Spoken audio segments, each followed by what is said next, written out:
Bulldogging with Ferdinand here. We out here. I wanted to touch on something that people keep talking about, man. That it really upsets me because I've seen these old guys. I watch so many videos and listen to so many of these older dog men say this. Literally on camera. There were blue pit bulls. But listen, they weren't that great of dogs. But there were blue pit bulls. But since they weren't hot and they weren't that great and the guys didn't like them, mostly all of them got cold. They didn't, or they gave them away to other people, you know what I mean? To house owners or regular pet people, because they knew for some reason that blue color dogs, they come out and they're not hot. They're house pets. They come out with a better temperament. Spit it out. Spit it out. Spit it out, boy. You be eating. See? Yeah. Then stop. Then relax. Crazy mutt. But last night, man, he got the workout of his life last night, bro. It was like, I had him out here for like 2.5 hours, bro. Right? Took him for an 1.5 hour walk first. Didn't give him no water, really. Right? Spit it out. Good boy. Right? Got him out for an 1.5 hour, 2 hour, 1.5 hour walk first. No water, really, barely. Didn't give him no water. Actually, I didn't give him no water. And then when I got to the little play area, the fenced-in area that I go to,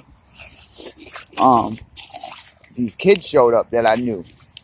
My boy that I grew up with, him and his nieces and nephews came over, and just so happened he was coming to the park to play with them, and I was there. And I was like, "What up, bro? How you doing? I haven't seen you in a while, you know? Small world, you know?" So, but the kids were running along the fence line because they were scared of him. You know, they were nervous because he snorts like a pig. So most kids are scared of this type of dog because of the way he be snorting and the way he be like, kind of like, you know, when he gets excited, like he be making some noise. You know what I'm saying? He's not like a normal pit. You know what I'm saying? He's got more bulldog in him. So, man, let me tell you what, man. This dog ran so hard with those kids. I'm looking at him like, man, how do you have that as a bulldog, bro? After an 1.5 hour walk, no water, and you're still going this hard. And I made that little video with him playing with the stick, right? After that, to show you guys, you know, look, he's still going. He don't tire out. And even when he does, it's like he just keep pushing himself.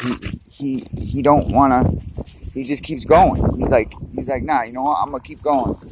He just like, and I think it's because old dog man once told me this that I grew up with, and he used to see other guys. He said it. He told me, you know, he's like, you know, I've owned dogs for a long time, and he had an old time. He basically had a British Bulldog. That's what type he had, but it was bigger. It was a little bit taller, but it looked like an old English Bulldog. And it was mean, bro. This dog, he said he took a more aggressive English and a game Pit Bull Terrier and bred them together. And they call them old Pit Bulldogs. And it's basically the throwback to, you know, the British Bulldog, the one that went in the pits or went in the bullfighter, went in the bull baiting. And like I said, they look more like oldies. You know what I'm saying? Not the true old, not the Levitt oldie. I'm talking about the real oldie. The real old picture. If you go back and look, they look like this, bro. Maybe some are taller, some are shorter. You know, you got what's in between, everything. So, people just don't know. But this dog man told me, he said, I've never, ever, ever treated my dogs bad. He said, Their water's clean. I clean up all the shit. They're not laying in their own shit. They don't got no cigarette burns on them. They don't got no BB gun wounds on them. And I fight dogs, he said. But he's like, you got guys out here that are making dogs so nasty and so mean that they're biting people because these guys are doing shit like that to them. You know, electrocuting them. Taking clips and car clips and clipping them to their neck and making them like, bro, you don't gotta do all that, bro. You don't gotta do all that to make a game dog. You really don't. This is what the guy said. He said,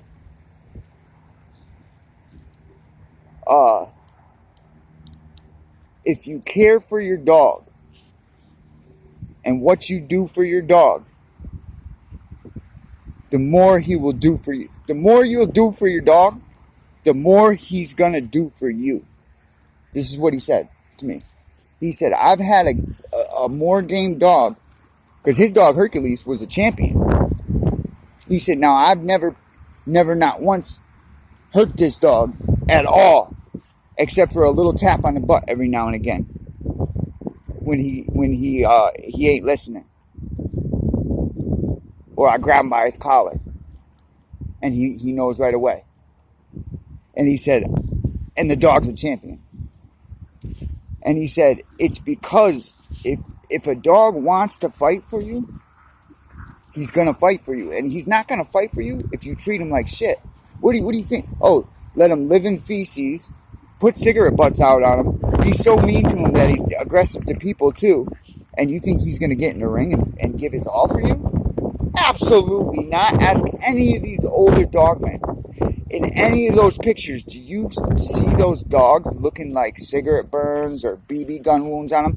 Any of those old pictures, them dogs, or any of those old videos of these dogmen, those dogs look all fucked up and really badly fucked up like these guys got them? No, because, listen, dogfighting was a gentleman's sport in the 60s, in the 70s, in the 50s. And then once it hit that 80s with the crack epidemic, something happened with you motherfucking crack babies, bro. I'm sorry to say it, and I'm sorry, YouTube. God forgives me. Please, man, I'm sorry. But something happened. And not for nothing, I used to smoke myself, and I fixed my whole life and cleaned my whole life up. So at the end of the day, don't try to flip it around on me and say, oh, you're hating on addicts. And yo, man, I am an ex-addict. I am a recovering addict. But at the end of the day, it's like, something happened in the 80s with all them motherfucking crack babies, man. Something happened, bro. And not to be hating on them, but it's like you took these dogs and you made them 10 times worse of what they were supposed to be. A real game dog ain't supposed to be mean towards no human. No human being. Not no kid. Not even supposed to be mean to like another animal you have in the house that's your animal. Like growing up, like if you have dogs growing up together, or like, bro, you know this dog will go after squirrels, right? And try and get squirrels. Straight up. Try and get them. Raccoons, birds, tries to go get them, but he will not touch our cats. Will not touch my cats. But like I said, these dudes don't know that you could, like I said, you paint the picture for the dog.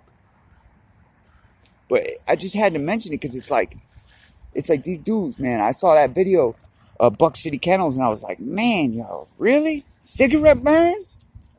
Man, and pellet gun wound? Crazy, man. But shout out to all my subscribers, my new ones, my old ones, everybody that's watching, everybody that's liking. We love y'all over here. And like I said, I'm trying to do something over here and make it happen because, like I said, I cleaned up my life, and you know, I'm pushing for the better. I'm pushing for the better side of things. I'm not in that game, not in that world no more. You know what I mean? Like I said, I've seen a lot of things in my life, and I grew up in a rough place, in a rough neighborhood, and now I'm out of it. You know what I mean? I got out of there. I'm good. We good. But shout out to all y'all. We out.